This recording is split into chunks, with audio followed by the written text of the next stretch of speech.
Before we begin, hit that subscribe button and turn on notifications, because today you're about to learn a life skill that will make you unshakable, unstoppable, and untouchable in the face of life's chaos. Imagine this. Someone insults you in public. Their voice is loud enough for the whole room to hear. Your heart rate spikes, your blood feels hot, and every muscle in your body screams to fire back. But instead, you look them in the eyes and you smile.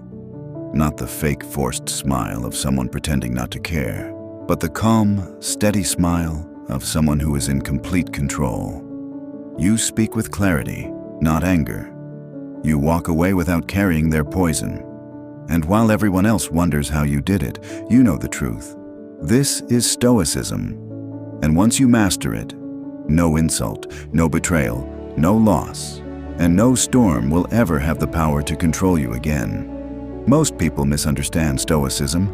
They think it's about shutting down your emotions. They imagine someone who never smiles, never laughs, never feels anything. But that's not Stoicism. Stoicism is not about becoming less human. It's about becoming more human than ever, because you stop being a prisoner to your emotions. You no longer react like a puppet pulled by the strings of anger, fear, greed, or ego. You respond with reason. You choose your actions. You live with intention. The ancient Stoics, Marcus Aurelius, Seneca, Epictetus, did not live easy lives. They faced betrayals, the deaths of loved ones, wars, poverty, disease, political enemies. They lived in a world far harsher than ours, and yet their writings are not bitter. They are clear, calm, and wise. They had discovered the ultimate truth. You can't control the world, but you can always control yourself. And when you learn to control yourself, you become free. So, how do you master Stoicism? The first step is awareness. Most of us live on autopilot. We get triggered and react without thinking. Someone cuts us off in traffic, we shout. Someone mocks us online, we fight back with words we'll regret later. The Stoic trains to pause. They see the spark of emotion rising inside them, and instead of pouring gasoline on it, they watch it. They ask themselves, will this matter a year from now? Will it matter tomorrow? Or am I about to waste my energy feeding my ego? That pause is power, and every time you take it, you grow stronger. The second step is understanding control. Epictetus taught that some things are in our control, and some are not. This is the core of Stoicism. Your thoughts, your choices, your actions, these are in your control. Everything else is not.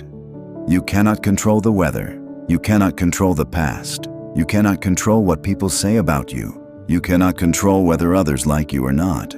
The more you try to control the uncontrollable, the more frustrated, anxious, and powerless you will feel. But when you pour your energy only into what you can control, you will find a deep peace that no one can take away. The third step is voluntary discomfort. Our modern lives are comfortable. Too comfortable. We have warm beds, hot showers, instant food, endless entertainment.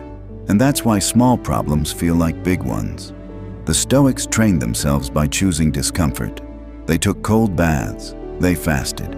They walked in the rain without a coat. They slept on the floor. They reminded themselves, I can live without luxury. I can endure discomfort. This training makes you resilient. If you can stay calm in discomfort you've chosen, you can face discomfort you didn't choose. The fourth step is controlling your perspective.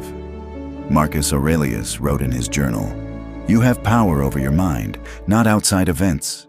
Realize this, and you will find strength. Stoicism teaches you to see events not as good or bad, but as neutral.